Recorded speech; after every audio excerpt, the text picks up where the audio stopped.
Here is the main character for this video. Now, let's go to Cog Hill Family Farm channel analytics. They have uploaded 497 videos. They now have 115k subscribers with a total view of 14,663,196 views. They are from US. And their channel type is people. They created their channel since November 13, 2012. The grade they got is B. And their social blade ranking is at 204,074th. The subscriber ranking is 220,679th, and then video views rank is 351,108th. They ranked at 40,880th in US and 35,739th in people.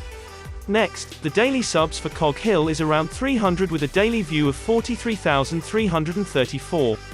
Now let's talk about how much money they are making on YouTube, and this is going to be an estimate. So, the daily view is 43,000. A YouTuber will get $4 every 1,000 views. Therefore, the daily earning will be $172. Then, monthly income will be $5,160. Don't forget that YouTube get the cut of the revenue for 45%. Now, monthly income will be $2,838 after the cut. And as for the yearly income will be $34,056. That is how much Cog Hill Family Farm makes from YouTube.